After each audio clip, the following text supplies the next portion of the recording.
In the year 869 AD, in what is now modern-day Iraq, a powerful uprising emerged as blacks rebelled against the chains of slavery. This fierce and monumental rebellion resonated with profound intensity, its scale and endurance mirroring that of the Haitian Revolution, standing as one of the deadliest revolts against the oppressive system of enslavement in the Arab world. We are going to provide a detailed historical account of 3 wars between blacks and their Arab slave masters.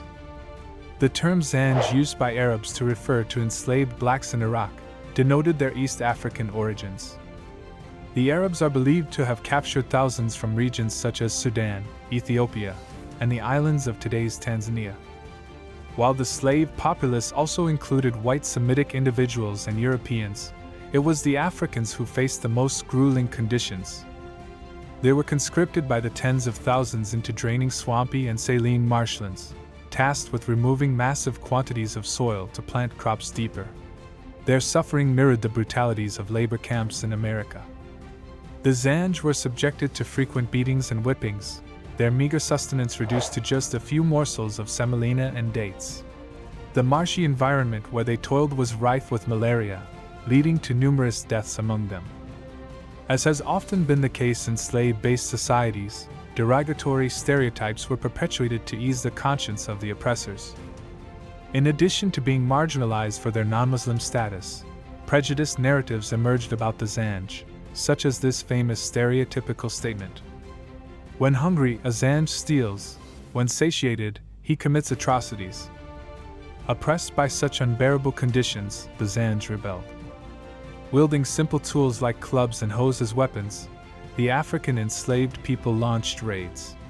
Some, having better organization and success in obtaining weapons, fortified themselves in encampments.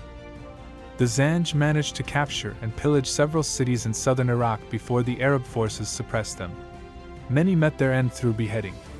Undeterred, they revolted again in 694, bolstered by the support of black soldiers from the Arab legions, Afro-Indians, and additional Africans from the continent itself. This alliance managed to deal significant blows to the caliph's forces before eventually being defeated. However, the most significant rebellion was still on the horizon. Under the leadership of Ali ben Muhammad, a white man who had once been enslaved and was well educated, the African enslaved population mounted their most extensive revolt. Proclaiming his lineage from the Prophet Muhammad, he asserted his mission was rooted in a profound sense of social justice.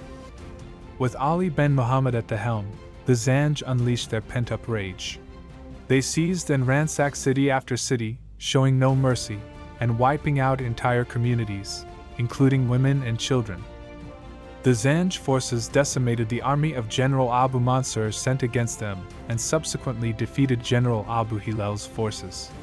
They took 1,000 captives, all of whom met a tragic fate. The Zanj established a structured state complete with an administrative system, judiciary, and their own currency. Unyielding in their conquests, they took captive and enslaved the Arab and Turkish soldiers they defeated. They seized the city of Basra on Friday, September 7, 871, during prayer time. Their uprising brought cataclysmic chaos to Iraq, with estimates suggesting that the large-scale African revolt resulted in the deaths of between 500,000 and 2 million individuals. Advancing their territory, the Zanj reached as close as 112 kilometers to Baghdad and also annexed parts of Iran. Displaying bias, Ali ben Muhammad, the leader of the Zanj state, predominantly appointed white individuals to senior positions. For nearly a decade and a half, the Zanj repelled the combined forces of the Arabs and Turks. However, their momentum began to wane, especially after perceived betrayals by Ali ben Muhammad. Despite their fierce resistance, they were ultimately overpowered. Ali ben Muhammad, along with his key allies, was captured and taken to Baghdad, where they met their grim end by beheading. The captured Africans, many of whom endured horrendous torture, were integrated into the Baghdad army in a nod to their valiant efforts. The revolt stands as a pivotal moment in our historical narrative.